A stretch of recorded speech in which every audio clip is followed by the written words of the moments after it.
అనుకుంటే కలి వాళ్ళని 30 రోజులు చెప్పారు. కలి సంకలన ఉపనిషత్తు అన్నారు.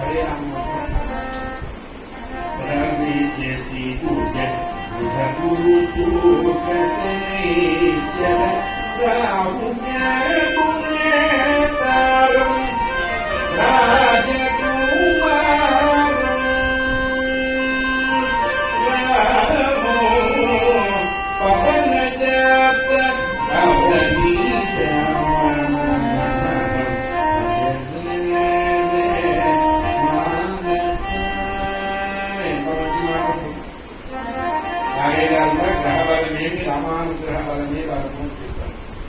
పోర్ట్ఫోలియోలో ఆయన పట్టుకున్నాం అనుకోండి, మిగతా వాళ్ళ ప్రోటోకాల్ పాటిస్తారు.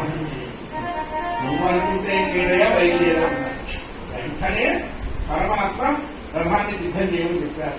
ఇక్కడ మా నారాయణదాస్ గారు చెప్తారు, దారకు మునికూలతాకు దంకెరగని శైత్యాతి హయచతుష్టయము 4 వేదములను వాని వేగమునకు దశలు భ్రమయింప చూపరి పండుగలు అని చెప్పారు. అగ్నిజ్యోతాన్ని మెట్టబెట్టుకొని గుర్రం ఎక్కారు స్వామివారి రథంలో. పలాహకము, పుష్పకము, శైత్యము, హైగ్రీయం ఉందిగా ఈ 4 వేదాలు పరమాత్మ మనస్సు తీసుకొని పరిగెడుతున్నాయి. ఎలా పరిగెడుతున్నాయి? నాకు వాయువేగాలు మనోవేగాల కంటే వేగంగా పరిగెడుతున్నాయి. ఇంకా అప్పుడేం జరిగింది? నాకు దేవునిగా తను తెలిసిన గొల్లదోగుల దీవెనలు ఒక్క రోజు తెలుసు.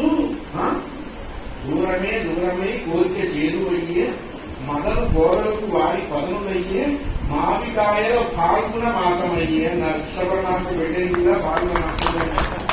ఇది మనం యాక్సిడెంటల్ గా పెట్టుకున్నామా, అన్ఎక్స్పెక్టెడ్ గా పెట్టుకున్నామా అంటే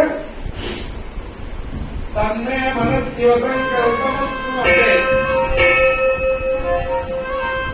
కృష్ణుడి కళ్యాణం శివయ్య చేయించదలుచుకున్నాడు కాబట్టి, ఎందుకంటే ఆయన నాగంలో చేసుకున్నాడు, ఆయన పాల్గొనలో చేసుకుంటున్నాడు కదా, ఏదైతే ఇబ్బంది పడతారు అని చెప్పి పాల్గొన మాసంలో పరమాత్మ అగ్నిజ్యోతులతో రథం ఎక్కి అసలు ఎలా ప్రయాణం చేశారో తెలియలేదు. ఆయన చూడండి, పరమాత్మ యొక్క సాకార స్వరూప సందర్శన సద్భాగ్యంలో పురుషుడైపోయినాడు అగ్నిదేవుడు. ఇక్కడ రుక్మిణీదేవి చాలా బాధపడ్డది, భయపడ్డది. ఎందుకంటే పంట పండేంత వరకు చూడాలి, అది సమయంగా పండుతుందో లేదో తెలియాలి, పండిన పంట ఎంత బాగుంటుందో తెలియాలి. ఆవిడ కూడా దుఃఖపడ్డది. ధనుడా భూతుడు నేను ఒకరిగా పుణ్యం.